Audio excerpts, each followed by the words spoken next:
আসসালামু আলাইকুম রহমতুল্লাহি ওয়া বারাকাতুহু। প্রিয় ভাই ও বন্ধুরা, কেমন আছেন? আশা করি সবাই ভালো আছেন। দেশ ও প্রবাস থেকে যারাই এই মুহূর্তে ভিডিওটি দেখতেছেন, আমার পক্ষ থেকে রইল আপনাদের জন্য আন্তরিক মোবারকবাদ। আমি চাই আপনারা সবসময় ভালো থাকেন, যে দেশেই থাকেন না কেন, যে কাজই করেন না কেন, আপনারা যেন সবসময় ভালো থাকেন। আল্লাহ তাআলা রব্বুল আলামিনের কাছে এই প্রার্থনাই করে যেন মালিক আপনাদেরকে সবসময় সর্বদা ভালো রাখে, কারণ আপনারা আমার প্রিয় প্রবাসী ভাই। আপনারা যেমন প্রবাসী, আমিও তেমন একজন প্রবাসী। আমি চাই আমার প্রিয় প্রবাসী ভাইরা যেন সবসময় নিরাপদ থাকে, প্রবাস জীবন করে। তো প্রতিদিনের মতো আজকে আবারও চলে আসলাম একটা মেয়েকে নিয়ে। আসলে ওর নাম ঠিকানা জানা আমাদের পক্ষে সম্ভব হয়নি, বা ওর নাম ঠিকানা ভিডিওর মধ্যে দেওয়া হয়নি। তো সেই মেয়েটা ভিডিওতে দাবি করতেছে কিছুদিন আগে তার মা বাবা মারা গেছে, এখন সে অসহায়তার মতো দিন কাটাচ্ছে, তার ঘরে বাজার সদাই কিচ্ছু নেই, যার কারণে সে বাধ্য হয়ে প্রতিবেদনে আসছে। কোনো মানুষ যদি তাকে হেল্প সহযোগিতা করে তাহলে তার কাছে ঋণী থাকবে, এবং কি কোনো প্রিয় প্রবাসী ভাই যদি তাকে দেখে বিয়ে করে, পছন্দ করে বিয়ে করে, তাহলে তার সেই প্রবাসী ভাইয়ের কাছে চিরকৃতজ্ঞ থাকবে এই মেয়েটা।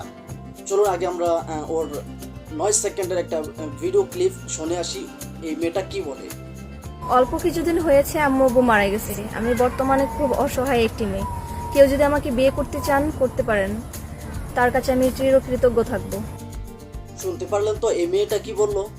আমি আগে অতীতে যখন দেখতাম আমাদের দেশ গ্রামে বিয়ে হতো, এবং সেই বিয়ের মধ্যে মেয়েদেরকে অনেক কষ্টে জোর করানো হতো, বিয়ে বসার জন্য জোর করানো হতো, এবং অনেক বুঝিয়ে শুনিয়ে তারপর বিবাহ দেওয়া হইতো মেয়েদেরকে। মেয়েরা কখনোই বিয়ের কথা তাদের মুখে আনতো না, তাদের লজ্জা শরম করতো, লজ্জায় মেয়েরা বিয়ের কথা মুখে আনতো না। কিন্তু বর্তমান প্রজন্মে এমন একটা যুগ আসছে, অরিজিনালি যে মেয়েরা বিয়ে বসতে চায় তারা কখনো মুখে বলে না যে আমি বিয়ে বসতে চাই, তার ফ্যামিলি তাকে বিয়ে দেয়। এবং কি তার যদি বাবা মাও মারা যায়, তার চাচা চাচি, নানা নানি, খালা খালু, আত্মীয় স্বজন কিন্তু অনেক মানুষ থাকে, এবং সেই আত্মীয় স্বজনে কিন্তু এই মেয়েদেরকে বিবাহ দেয়। কিন্তু বর্তমান যে যুগ আসছে, বিয়ের নামে ছলছাতুরি করাই হচ্ছে এই সমস্ত মেয়েদের এক নাম্বারই পেশা।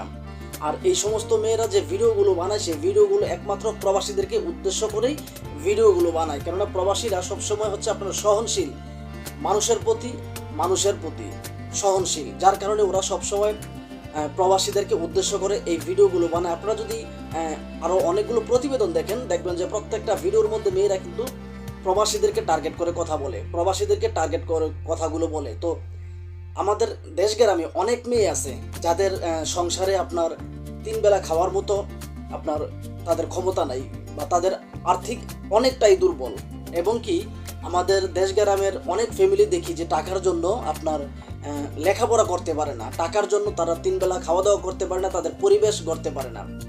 কিন্তু এই বলে আজ পর্যন্ত কি আপনারা কেউ বলতে পারবেন যে আসলে কোনো মেয়ে প্রতিবেদন নামে ডিজিটাল ভিক্ষা করতে ইউটিউবে ভিডিও আপলোড দিচ্ছে? আজ পর্যন্ত বলতে পারবেন না। কেননা গ্রামের মেয়েদের, এবং কি প্রকৃত যে ভালো মেয়ের তাদের চিন্তা চেতনা ভালো, এবং কি তাদের লজ্জাবোধ আছে, তাদের আত্মসম্মান আছে, তারা জীবনের বিনিময়ে হলো তাদের আত্মসম্মান ধরে রাখতে চায়।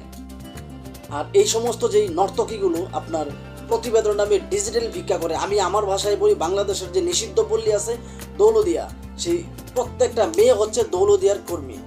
যে সমস্ত মেয়েরা এই প্রতিবেদন নামে ডিজিটাল ভিক্ষা করে প্রবাসীদেরকে দেউলিয়া করার জন্য ভিডিও আপলোড দেয়, এই প্রত্যেকটা মেয়ে হচ্ছে আপনার দৌলদিয়ার কর্মী, নিষিদ্ধ পল্লীর কর্মী। এবং কি যে ইউটিউবারগুলো এই সমস্ত ভিডিওগুলো করে, ওরা হচ্ছে এক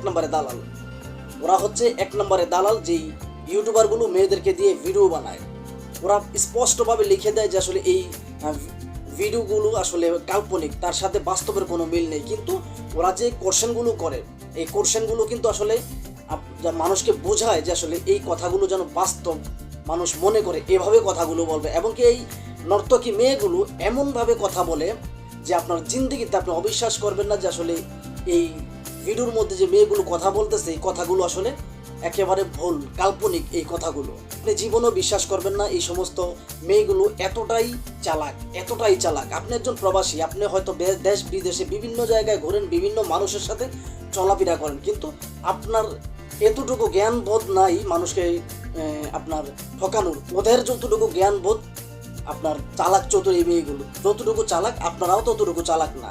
কিন্তু অথচ আপনারা দেশ বিদেশে ঘুরেন, তারপরও আপনারা এতটা চালাক হইতে পারে না এই সমস্ত মেয়েগুলো যতটুকু চালাক। তো আমি সবসময় বলবো, আপনারা সবসময় এই সমস্ত যে প্রতিবেদনগুলো এই সমস্ত প্রতিবেদন থেকে দূরে থাকবেন। ততক্ষণ পর্যন্ত আপনারা ভালো থাকবেন, যতক্ষণ পর্যন্ত এই প্রতিবেদন নামে ডিজিটাল ভিক্ষা করা যে মেয়েগুলো আছে তাদের কাছ থেকে দূরে থাকবেন এবং তাদের প্রতিবেদন দেখা বন্ধ করবেন। আর যে ইউটিউবারগুলো, ওদের তো আসলে আমি প্রকাশ্যে আজ পর্যন্ত কোনোদিন পাই নাই।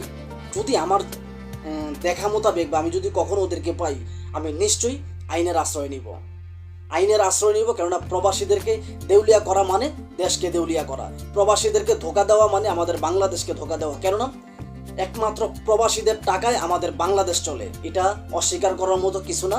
আর অস্বীকার করার মতো কিছু না। কোনো মানুষ যদি অস্বীকার করে, আমি মনে করবো সে নিমক হারাম, সেই নিমক হারাম।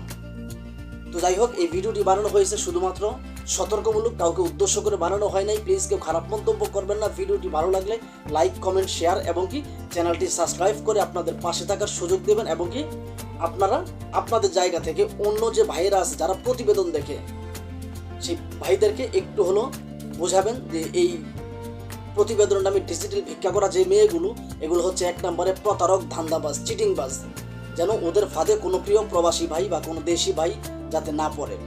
তো ভালো থাকবেন, সুস্থ থাকবেন, আপনাদের জন্য শুভকামনা। আসসালামু আলাইকুম রহমতুল্লাহি ওয়া বারাকাতুহু।